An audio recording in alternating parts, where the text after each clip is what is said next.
Hi everyone, it's Mike Abadi. Welcome back to VTblogosphereTV. We are up to our 10th episode. We got a new year, 2009. We got a new president. Indeed. And in that feeling of jubilation, we have booked, we're honored to have Ed Garcia here.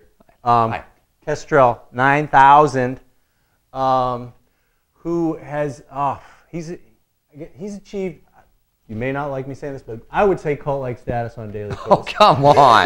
There, I said it. We'll debate that later. There's the meta. We'll start off with the meta. That's Okay. right. He's also a founding member of Green Mountain Daily early on in 2005, right? Uh-huh. And then left Vermont, came back in 2008. Is that right? Just got back in October. And when you were in Virginia for a while, you started another blog, Cobalt 6. That's right. .net. .net, and that's focusing on the 6th Congressional District in Virginia. Exactly right. Helped turn that blue? You helped turn Virginia blue? Well, the 6th Congressional District of Virginia will always be fairly red. Fairly That's one of the red. reddest spots in the whole state. Right. But we did what we could. Excellent, excellent. And then, yeah, just in terms of your largeness on Coast, I'll say it that way. I wake up Christmas morning, 2008, turn on my computer, go on the Coast. You're at the top of the recommended list. I don't know if you want to talk about that post. And then Julie Waters is 2 down. It was like a GMD coup on Christmas Day. Oh, yeah. You should have seen the emails that flew back and forth. We own Daily Coast today. Isn't this wonderful? Yeah, it was truly presents under the tree. What was that post? And the recommended diary, what does that mean to someone who may not know what that is? And Well, if you're a member of the community, you get buttons and controls that the average person that just stops by the site and reads don't have. Right. And there's a button that says recommend on a diary. You click that and you've logged yourself in as saying, yeah, I recommend this diary. And if a sufficient number of recommends come in quickly enough, let me dispel a common myth, it's not just how many you get, it's how fast they come in. Right, so rate and number. Right, then you raise off the list of recently posted diaries into a top 9. And then as your recommends keep accruing, you go on up the list, like that. Was that something you'd experienced before getting on the recommended list, or is that, are you an old hat at that? Or? I've had a few of them, yeah. I hadn't had a hit record in a long time. Let's call it a hit record, yeah. Well, with that particular diary and many that I've had in the past, it's actually an apt description because I've had success in the past by taking songs and annotating, you saw how it worked, annotating them with pictures and then opening a discussion thread, and people like that. It's eye candy. You know, it's eye candy, it's not super intellectual. You can peruse the thing in nothing flat, and then the people jump in and start in the discussion thread doing feel good and talking back and forth. Right. And it's a break from a lot of the wonkery that I think that people think characterizes the blogs. I try to be entertaining. You always want to be informative, at least to some extent. Right. But this is sorry, Jenk. This is where I think Air America fails. I think that they're overly wonky in facts and figures, and it's not all that much fun to listen to. Well, that's interesting because you have a radio background, and the right-wing ideology and talk radio just seem to kind of meld together really well. And you know why? It's a one-way medium. It's a one-way medium. Okay, you have call screeners that will block a lot of people. You know, like Mike Stark, for example. You have to be artistic to get past their screeners if you want to get on there and really challenge them. And they can hang up on you at any time. And I've done political talk radio, so I'm here to tell you, yes, you can do that. Whereas the blogs are completely a two-way interaction, which is why I think that the left side of the political sphere in America has historically and will continue to dominate the blogs, because conservative thinking, by its very nature, the word conservative says something about it. Okay, it requires top-down message control, which you're not going to get on the internet. Right.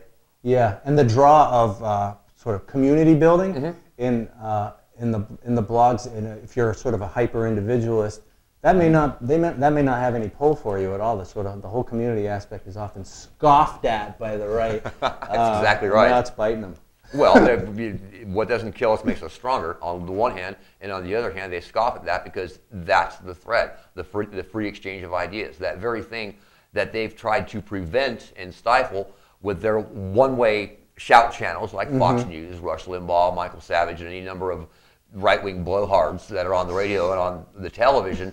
These people, were they to try to function as bloggers, they wouldn't survive. Right. They wouldn't survive 5 minutes. Right. They'd get shredded. And it's a lot of work to kind of crash through that screen. You mentioned Mike Stark. He's someone who will somehow get through their filters and get on a right-wing show and ask as a caller a question that makes them uncomfortable or foolish. Right. And he's pretty darn good at it, especially in the beginning before he acquired the reputation that he has now. Now he's known. Now he's known about.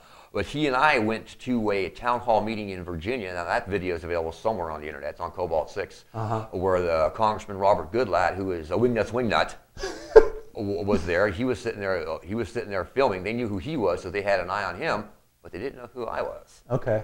And then I jumped up and got in his face about his vote on the surge and calling Democrats leaking the country and all this and all that, and a shouting match ensued, and I was very nearly ejected from the place. Wow, intense. But see, he probably couldn't have gotten away with that much that fast because they knew who he was. At that time, I was an unknown. Yeah, yeah, that takes some guts, because I also, you reminded me of those YouTube clips of people going with video to the lines outside McCain events.